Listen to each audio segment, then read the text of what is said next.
They grew up without soda, without Spider-Man, without a single episode of television.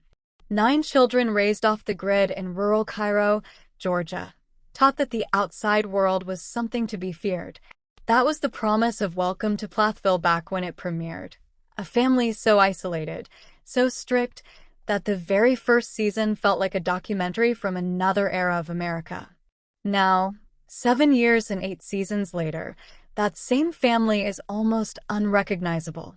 The marriage that built the empire, Kim and Barry Plath, is over. The oldest sons who once symbolized the family's quiet rebellion, Ethan and Micah, are living lives their parents could never have imagined. And the family's youngest married daughter, Lydia, spent this entire season doing something no Plath child has ever done on camera before, standing in front of her own mother, her own siblings, and telling them on the record that they hurt her. If you have been loosely following this family for years, or if you are completely new and just heard the name Plathville for the first time, buckle up, because Season 8 might be the most emotionally loaded chapter this family has ever filmed. There's a mother confronting 18 years of guilt over the death of her son. There's a son-in-law the entire family turned against. There's a strange son trying to win back the woman he lost. And there's a finale that didn't just anger fans. It made an entire family look each other in the eye and admit they might be too broken and too far apart to ever fully repair. This is the full Season 8 recap marathon. Every episode, every confrontation, every tear. Let's get into it.to understand why Season 8 hit as hard as it did. You have to understand where this family came from. Welcome to Plathville premiered on TLC in 2019, built around a premise that felt almost too strange to be real. A devout Christian family of 11, led by parents Kim and Barry Plath, raising 9 children in a form of extreme, sheltered homeschooling in Cairo, a small farming town in southern Georgia. The kids weren't just homeschooled, they were kept away from mainstream pop culture almost entirely. No soda, no junk food, no dating in the conventional sense. No unsupervised time with the opposite sex. Early episodes showed teenagers encountering basic parts of modern life, malls, movie theaters, processed snacks, for what appeared to be the first time on camera, and that culture shock format is what made the show an instant hit for TLC. But almost immediately, cracks started to show. The 2 oldest children, Ethan and Micah Plath, began publicly pushing back against their upbringing. Ethan married Olivia, a young woman with a strikingly different, far more liberal worldview, and the 2 of them became the show's central symbol of rebellion, moving out, cutting their hair, changing how they dressed, and openly criticizing the restrictive rules they were raised under. Micah followed a similar arc, dating outside the approved boundaries and distancing himself from his parents' rules. By Season 3 and 4, the show had essentially split into 2 competing storylines that would define the rest of its run. The sheltered side of the family, represented by Kim, Barry, and their younger children still living under the family roof, and the breakaway side, represented by Ethan, Micah, and eventually several of their siblings, who were slowly building lives that looked nothing like the ones they were raised in. Then came the earthquake that reshaped the entire show. In 2022, Kim and Barry Plath announced they were divorcing after more than 2 decades of marriage. For a family whose entire public identity had been built on a specific, rigid model of Christian marriage and parenting, the divorce wasn't just a plot twist. It was a full reevaluation of everything the show had claimed to represent. Barry began dating again for the first time in 25 years. Kim, meanwhile, had to figure out who she was outside of the marriage that had defined her adult life, all while trying to rebuild trust with children who felt she had failed to protect them growing up. And running underneath every single one of these storylines, quietly, is a tragedy the family rarely discussed publicly for years: the death of Joshua Plath, Kim and Barry's son, who died as a toddler nearly 2 decades ago in an accident involving Kim. For most of the show's run, that loss was treated almost as an unspoken family secret, acknowledged, but never truly addressed on camera. Season 8 changed that in a way longtime viewers did not see coming. So by the time Season 8 premiered in the spring of 2026, the Plath family was not the wholesome, unified household viewers met back in 2019. It was a fractured, geographically scattered group of adult siblings and divorced parents, each building separate lives. Kim trying to rebuild her farmhouse into a forever home, Ethan starting over in Georgia and then chasing a relationship in the Midwest, Barry dating for the first time in decades, and Lydia, the family's youngest married daughter, walking into the season with a grudge that had been building since her own wedding day. That's the family. Now let's get into what actually happened. Season 8 of Welcome to Plathville premiered on TLC on March 31st, 2026, and ran for 12 episodes, wrapping with its finale on June 16th, 2026. Unlike some previous seasons that leaned more into individual storylines, Season 8 was structured almost like a season-long grievance airing, beginning and ending with the same explosive subject: how the Plath family treated Lydia's husband, Zach Wise.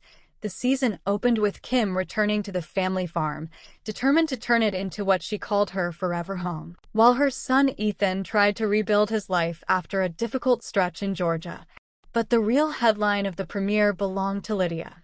According to reporting on the episode, Lydia gathered her family, parents and siblings alike, and confronted them directly about how they treated her and Zach in the lead-up to their wedding. This wasn't a small aside. It was, by multiple entertainment outlets' accounts, an emotional, tearful reckoning in which Lydia told her family she had been. As the season progressed through April and May of 2026, several parallel storylines developed. Barry Plath, now fully navigating life after his divorce from Kim, began dating for the first time in 25 years, eventually turning to a matchmaker to help him find companionship, a storyline that gave the show some of its lighter, almost comic relief moments amid the heavier family drama.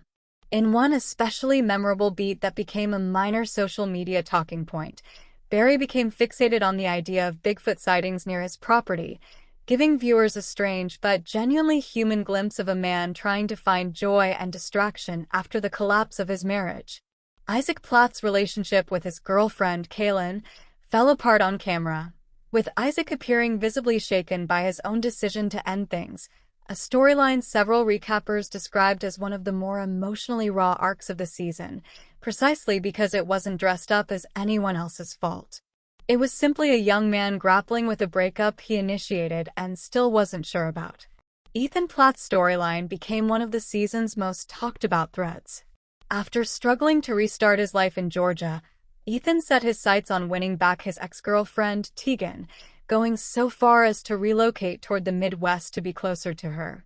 Episodes showed him facing a cold reception initially, being met with distance and hesitation from Tegan, even as he tried increasingly dramatic gestures to prove his commitment. Meanwhile, Lydia and Zach found themselves feeling like outsiders during a family trip to Montana, a subplot that mirrored the season's larger theme. No matter how hard Lydia and Zach tried to participate in family life, they kept ending up on the outside looking in. Moriah Plath, who has built a life for herself away from the family's original home base, gave viewers glimpses into her independent life throughout the season, including lighter moments like wig shopping with Ethan and his partner Amber, offering some of the rare comic relief in an otherwise heavy season. If there was one episode of Season 8 that reporters and fans agree represented the emotional peak of the entire season, it was Episode 11, titled Stir the Pot, which aired June 9, 2026. According to the TLC synopsis for the episode, after an emotional therapy session, Kim felt prepared to lead a family conversation about the death of her son Joshua, a loss the family had carried, largely in silence, for 18 years. Recaps of the episode describe Kim taking visible responsibility for the accident, revisiting guilt she said she had carried privately for nearly 2 decades. The episode reportedly showed Kim working through that grief in therapy, trying to reach a place where she could finally talk to her surviving children about their shared trauma, only to be met with pain from Lydia, who told her mother she felt unable to fully open up to her. It's a difficult, human moment. A mother trying to heal an old wound at the exact same time one of her children is telling her that a newer wound, the way she and Zach were treated, hasn't healed at all. That same episode also folded in another storyline, Ethan's on-again, off-again pursuit of Tegan, who joined him in his new home state and, according to recaps, was given what was described as surprising news from Ethan during the episode, adding yet another layer of uncertainty to a relationship storyline that had been unresolved for much of the season. Season 8 closed with its finale, From the Horse's Mouth, airing June 16, 2026. According to the official TLC synopsis, the episode centered on the family confronting Lydia and Zach about what they described as judgmental behavior before the family came together to honor Joshua on the anniversary of his death.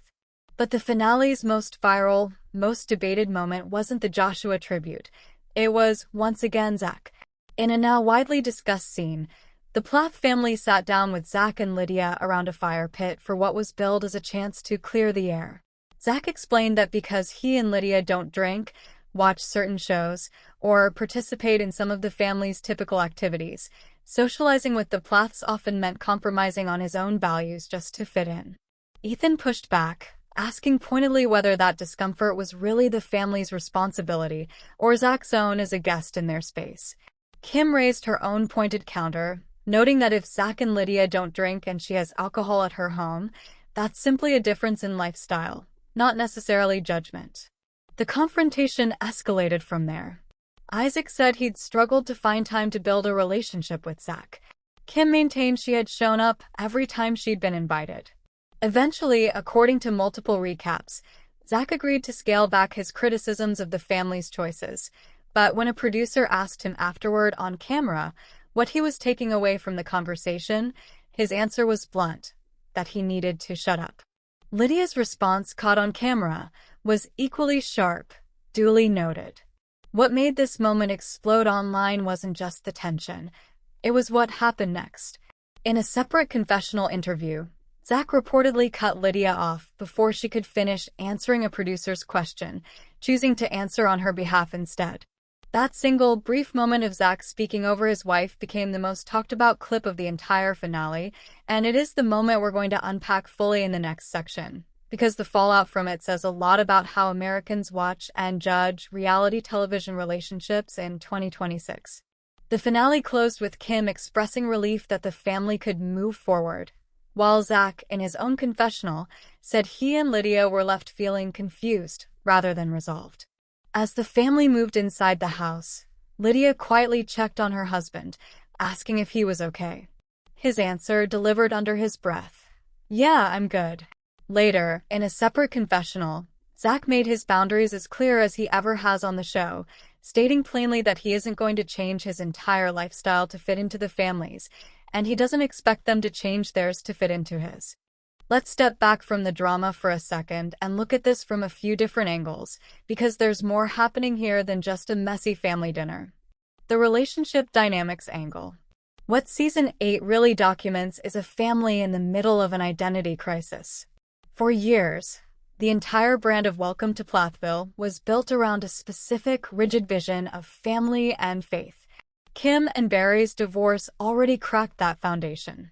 Season 8 shows the second-generation version of that same fracture playing out, an adult daughter and her husband trying to build a marriage with their own values, while the family that raised her keeps applying the old rules to a relationship that was never built on those rules in the first place.